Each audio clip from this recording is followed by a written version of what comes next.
Namatay ang dalawang basketball player ng Ateneo Blue Eagles matapos malunod sa kanilang team building activity sa Aurora.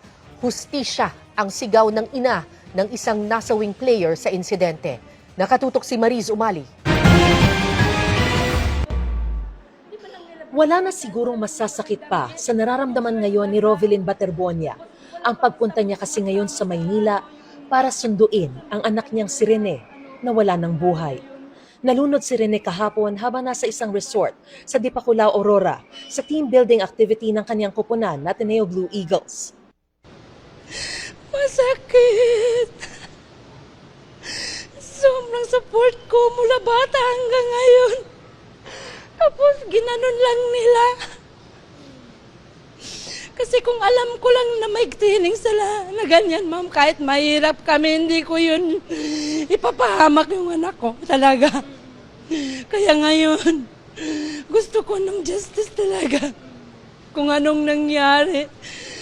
Magsisimula pa lamang si Rene bilang basketball player ng varsity team ng Ateneo de Manila University. Kinuha siya ng universidad dahil sa galing niya sa basketball. Siya nga ang pinangalanang most valuable player sa palarong pambansa noong isang taon. Nasawi rin sa team building activity ang teammate na si Divine Adili. Ang ina ni Rene, maraming tanong na nais niyang masagot. Ma'am, naksidente po si Rene. Nalunod po. Yun, malaki talagang tanong ko. Ba't napunta dun sa lagat?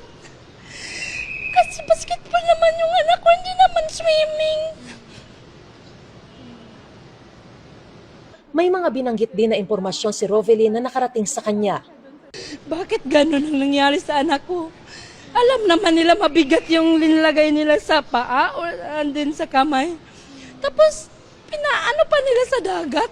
Hindi na ba sila naawa? Tapos, ang dami nila. Ba't naman pumunta sila doon na walang dalang rescue, walang medic? Ang dami nila doon, tapos walang nag-rescue?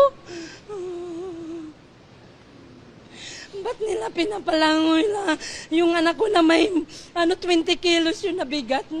Nung nag-orient sila, hindi talaga nila sinabi na magkakaroon ng training na ganun. Kasi kung sinabi pa lang nila, matanong ko na sa anak ko, kaya mo ba yun? Para madesisyonan namin. Hindi ko alam ba't ganun ang nangyari. Kasi akala ko training lang na nga, hindi military training. Ano ba yun? Masama rin ang loob niya sa mga kasama ng anak. Sa social media post lang daw niya nakita ang itsura ng katawan ng anak. Naghintay ako kung saan na ba yung anak ko. Kahit isang picture, wala silang send sa akin.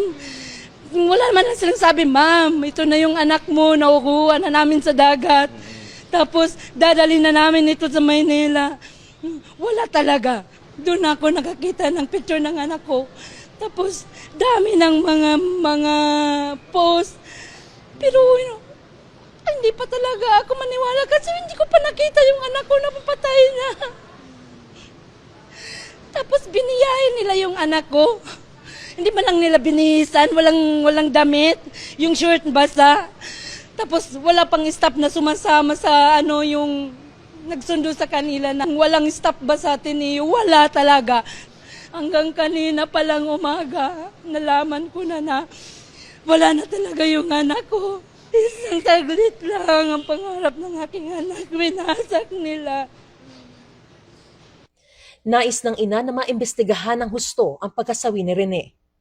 Talagang magpaimbestiga ako kung sino yung gustong tumulong, magpatulong ako kasi wala talaga. Gusto ko lang malaman bakit ganon. Ayon kay Aurora Police Provincial Director Police Colonel Percival Pineda, iniimbestigahan pa nila ang insidente.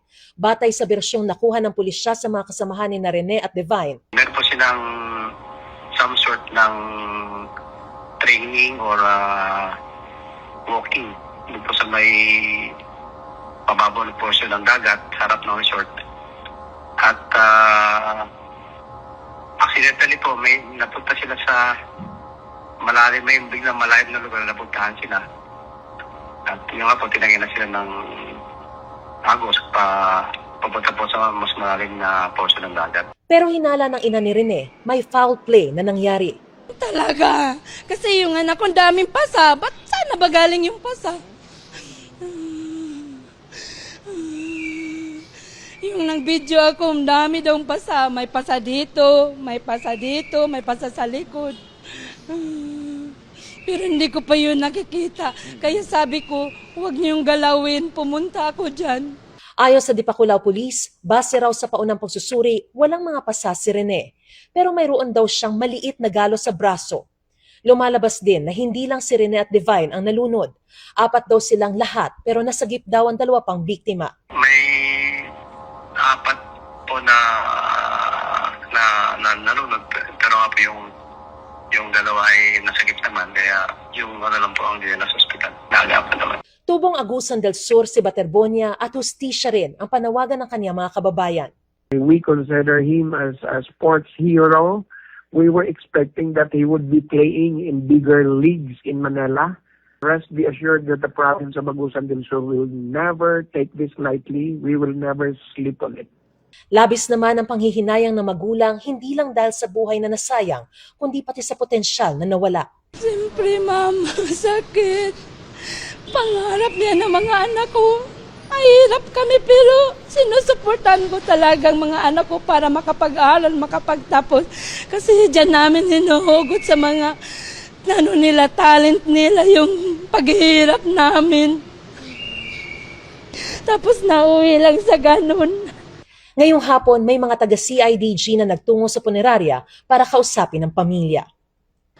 Ayon kay DILG Secretary John Vic Remulla, maglalabas ang CIDG Aurora ng report kaugnay sa insidente sa lalong madaling panahon. Mariz Umali nakatutok, 24 oras. Naglabas ng pahayag ang Ateneo de Manila University sa pagpanaw ng kanilang 2 student athletes. Nagpaabot ng pakikiramay ang universidad sa mga naulilang pamilya, kaibigan, teammates, coaches at mahal sa buhay nina Rene Clert Baterbonia at Divine Adili. Nagbibigay raw ng suporta ang universidad sa mga pamilya ng 2 atleta, pati na rin sa kanilang mga ka-teammate at mga apektadong miyembro ng Ateneo community. Hiling ng universidad, panalangin para sa mga naulila at sana'y mabigyan sila ng privacy at panahong makapagluksa.